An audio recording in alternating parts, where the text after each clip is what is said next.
Sistem perbankan di Indonesia. Sistem perbankan di Indonesia adalah sebuah tata cara, aturan-aturan, dan pola bagaimana sebuah sektor perbankan atau bank-bank yang ada menjalankan usahanya sesuai dengan ketentuan atau sistem yang dibuat oleh pemerintah. Sistem perbankan di Indonesia terbangun dengan konsep yang dilandaskan pada sistem perekonomian yang ada.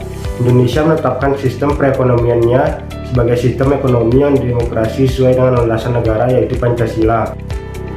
Hal ini diatur dalam Undang-Undang Asas Perbankan Indonesia pada pasal 2 Undang-Undang Nomor 7 Tahun 1992 yang berbunyi, perbankan Indonesia dalam menjalankan usahanya berdasarkan demokrasi ekonomi dengan prinsip kehati-hatian. Dalam Undang-Undang Nomor 14 Tahun 1967 tentang pokok perbankan disebutkan yang dimaksud dengan 1. Bank, lembaga keuangan yang usaha pokoknya dalam memberikan kredit dan jasa dalam modalitas pembayaran dan peredaran uang. 2. Lembaga keuangan, semua badan yang melalui kegiatan-kegiatannya di bidang keuangan menarik uang dari dan menyalurkan kepada masyarakat. Bank Indonesia sebagai Bank Sentral Republik Indonesia yang menetapkan, melaksanakan kebijakan moneter, mengatur, mengawasi bank, mengatur dan menjaga kelancaran sistem pembayaran, mencapai dan memelihara kestabilan nilai rupiah. Kebijakan perbankan sebelum, saat, dan sesudah krisis 1990. Penyebab krisis moneter 1997, kesulitan membayar utang, serta lembaga keuangan yang kekurangan likuiditas. Krisis keuangan juga disertai dengan kepanikan investor yang menjual aset atau menarik uang dari rekening tabungan karena takut nilainya menurun.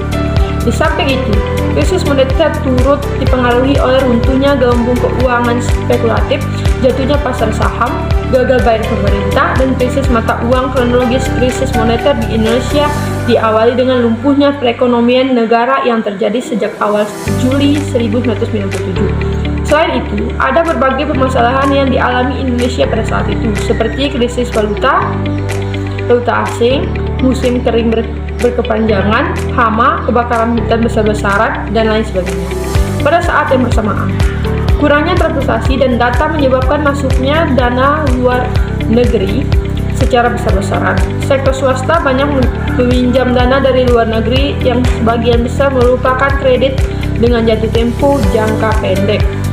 Penyebab krisis moneter 1997. 1. Nilai rupiah menurun. Hal tersebut ditandai dengan menurunnya nilai tukar rupiah terhadap mata uang asing, khususnya dolar Amerika Serikat. Mata uang rupiah mengalami penurunan drastis dari rata-rata 2.450 pada Juni 1997 menjadi 13.513 di akhir Januari 1998. Selain itu, cadangan definisi negara juga tidak mampu untuk menahan gejolak penurunan nilai mata uang rupiah. 2. Tingginya utang luar negeri. Pada Maret 1998, total utang luar negeri Indonesia yaitu sebesar 138 miliar dolar Amerika Serikat, di mana setengah dari jumlah tersebut ialah milik swasta. Lebih buruknya lagi, sepertiga dari utang tersebut bersifat jangka pendek dan akan jatuh tempo pada akhir tahun 1998. Tak hanya itu, cadangan definisi negara pada saat itu hanyalah sekitar 14,4 miliar dolar Amerika Serikat, sehingga tidak cukup untuk membayar kembali utang dan suku bunganya. 3. Pemerintah kurang tanggap. Penyebab krisis moneter 1997 juga dipengaruhi oleh tata kelola pemerintah dalam menyelesaikan masalah perekonomian yang kian memburuk. Hal ini dipengaruhi oleh kondisi politik yang masih berputar pada pemilihan umum terakhir dan kesehatan Presiden Soeharto saat itu. 4. Solusi IMF gagal. Berbagai pihak telah banyak memberikan kritik terhadap IMF terkait krisis yang terjadi di Asia. Adapun beberapa keluhan tersebut, diantaranya meskipun program IMF terlalu seragam, masalah yang dihadapi setiap negara tidak sama persis. Hal itulah yang membuat mereka tidak bisa memberikan jalan keluar secara tepat. Salah satu pemecahan masalah standar dari IMF adalah menuntut adanya surplus anggaran belanja negara. Dampak krisis moneter 1997. 1. Perusahaan gulung tikar. Penurunan nilai tukar rupiah yang melonjak membuat perusahaan tidak bisa membeli bahan baku dan melakukan kegiatan produksi sehingga terpaksa harus kehilangan bisnisnya.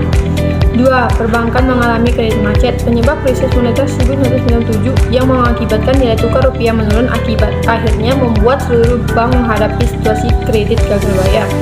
3. Hilangnya kepercayaan negara asing. Pemerintah Indonesia telah berupaya untuk mencocokkan nilai tukar rupiah dengan harga pasar, namun bukannya membaik, nilai tersebut justru mencapai angka yang lebih rendah daripada sebelumnya. 4. Harga bahan pokok meningkat. Kenaikan harga barang pokok membuat masyarakat resah karena kehilangan daya beli dan menimbulkan protes di mana-mana. 5. Harga bahan pokok meningkat. Krisis moneter 1997 juga memicu timbulnya protes besar-besaran yang terjadi hampir di seluruh Indonesia, termasuk oleh mahasiswa. Hal tersebut membuat situasi semakin memburuk karena terjadi bentrokan antara pelaku demo dengan pihak politik. 3. Restrukturisasi perbankan. Krisis nilai tukar yang terjadi sejak pertengahan tahun 1997 telah mengakibatkan krisis perbankan yang parah di Indonesia. Kondisi ini mendorong dilakukannya restrukturisasi perbankan di Indonesia yang bertumpu pada 3 strategi, yakni yang pertama, bagaimana memulihkan kepercayaan terhadap perbankan nasional, kedua, meningkatkan solvabilitas perbankan, dan ketiga, memberdayakan kembali operasional perbankan. Strategi restrukturisasi perbankan. Yang pertama, konferensi. Cakupan restrukturisasi perbankan tidak hanya menyangkut penyelesaian masalah stok dan flow dari bank yang lemah dan insolvent rakyat, tetapi juga mengoreksi kelemahan di bidang accounting, legal, dan aturan fundamental, supervisi, dan kompliansi. Yang kedua, from action. Di negara-negara rujukan, umumnya tindakan diambil dalam periode 1 tahun setelah permasalahan diketahui. Yang ketiga, exit policy yang tegas. Pembukuan atau penutupan bank merupakan bagian integral dari best practice apabila kondisi krisis telah dapat dikendalikan. Pengalaman di China dan Amerika Serikat menunjukkan tidak ada too big to fail. 4. Badan pengendali lead agency yang efektif akan mempermudah pelaksanaan restrukturisasi perbankan. Swedia membentuk badan pengendali baru. Di Amerika Serikat dan Spanyol, badan penjamin simpanan mereka yang mengambil pimpinan. Bank sentral sering merangkap sebagai badan pengendali, namun sering terjadi bank sentral terpaksa ikut membiayai program restrukturisasi sehingga menimbulkan konflik dengan tugasnya sebagai otoritas moneter. Sementara, koordinasi antara pemerintah bank sentral dan badan supervisi perbankan sangat penting. Badan pengendali harus memiliki independensi yang cukup dan mendapatkan dukungan dari otoritas tertinggi di suatu negara. Secara garis besar, strategi restrukturisasi perbankan yang ditempuh di banyak negara dapat dilihat dari 3 aspek, yakni pertama, bagaimana menstabilkan sistem keuangan perbankan secepat mungkin. Strategi yang ditetapkan di sini bertujuan untuk meredam krisis, memulihkan kepercayaan deposit, dan melindungi sistem pembayaran nasional secepat mungkin. Yang kedua, bagaimana menyelesaikan masalah solvabilitas stok bank. Setelah krisis dapat dikendalikan, maka restrukturisasi perbankan diarahkan untuk memulihkan kesehatan posisi keuangan perbankan melalui restrukturisasi keuangan atau financial restructuring, baik di sisi aktiva maupun di sisi pasifa. Yang ketiga, bagaimana mendorong perbankan kembali beroperasi secara sehat. Seperti di sebelumnya, penyehatan posisi keuangan bank tidak akan lengkap bila tidak diikuti oleh perbaikan lingkungan eksternal tempat beroperasinya menuju perbankan masa depan API alias Application Programming Interface merupakan suatu komponen paling penting yang mesti ada di suatu transaksi. Adanya API memungkinkan informasi transaksi bisa diteruskan kepada penyedia layanan perbankan untuk diproses secara cepat dan benar. Arsitektur perbankan Indonesia API dicanangkan. Bank Indonesia pada tahun 2004 merupakan suatu kerangka dasar sistem perbankan Indonesia yang bersifat menyeluruh dan memberikan arah, bentuk, dan tatanan industri perbankan yang sehat, kuat, dan efisien demi terciptanya kestabilan sistem keuangan dalam rangka membantu mendorong pertumbuhan ekonomi nasional.